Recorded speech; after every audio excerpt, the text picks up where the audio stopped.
Hey everybody, ShadowCon Maximus here, coming at you with my video review of the Iron Man Ironmonger movie toy. Now, as you can see here, the figure is actually quite big and quite fat in its design. Compare it to the size of Iron Man here.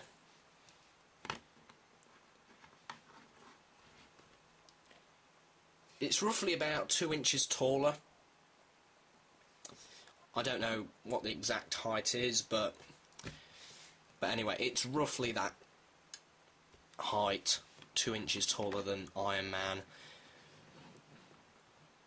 And as you can see in the difference between how big and how thick the arms are,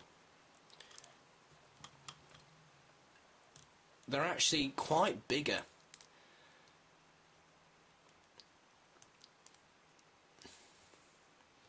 So anyway, the colour scheme here is a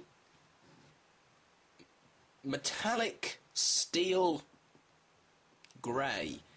It's like a murky grey, but it kind of has the wash of like a greasy steel look. If you look here, you can see it looks like there's some grease on here, and you know, it's just been painted very well here on the arms, as well as overall on the limbs of Ironmonger. Now, this is actually the Ironmonger with the guy in the cockpit. It's not the one with the gimmick,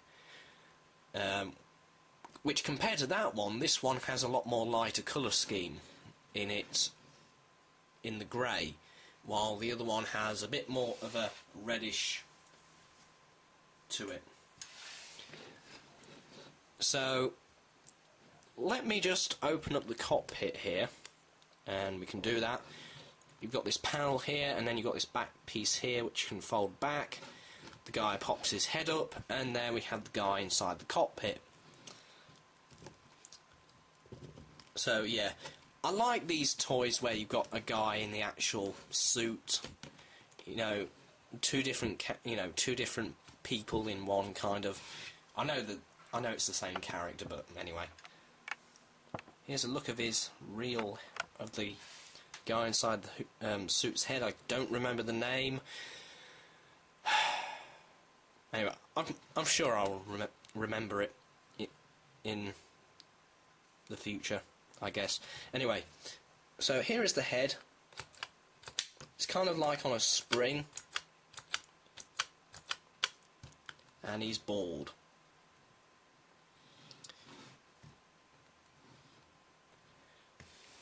And if you look at his suit in the actual Ironmonger cockpit area, it kind of looks like he's got a parachute on or something like that, by the way these clips are gone across him. But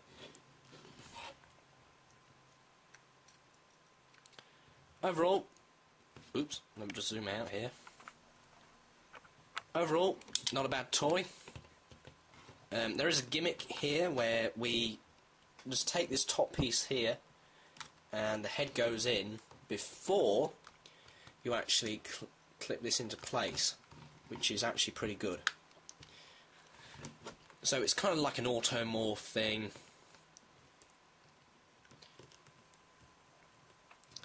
But anyway, the arms can spin 360 degrees. They can move in and out from the shoulder, as well as bend at the elbow. Quite a distance actually, about 180 degrees. Maybe just a tiny bit less than that, but anyway, you know, the hands can move, not very well because they're so big and chunky. He has 4 fingers, unlike Iron Man that has 5 fingers. I don't know whether that's just the robot suit, but anyway, I haven't seen the Iron Man movie yet. I really should be getting to a cinema, but in order to see it, but it's it's kind of like one of those movies that I just want to wait upon and, you know, get it on DVD. So, yeah. The legs can move in and out from the body. They can spin 360 degrees. They can bend at the at the knee, sorry, and they can bend at the foot.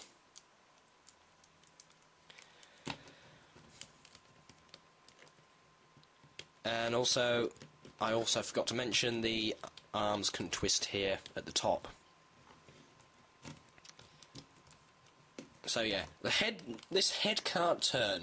You know, it doesn't have any articulation whatsoever. Neither does the other head.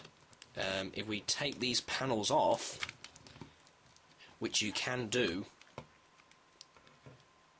it just fits in very nicely. Doesn't take too much pressure to take them off. They're just like little clips. As you can see here, we've got the head, we've got the neck area, and we've got the shoulder panels. Then here we just got the chest area, and this is the overall body, which I actually like because of the fact that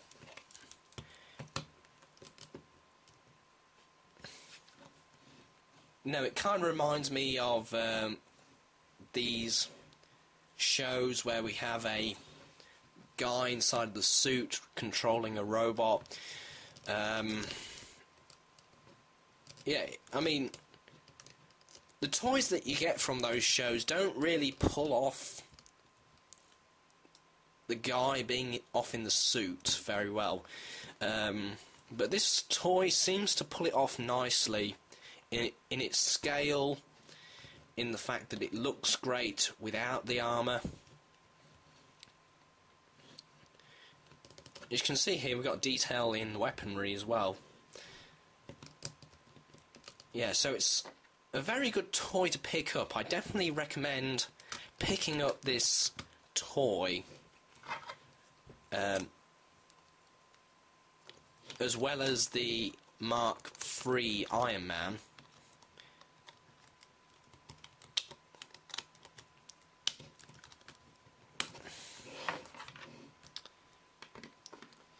So, if you're going to get Ironmonger, get this one in the cockpit.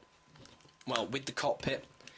And, yeah, because it's just generally a nice style toy. There's no gimmick.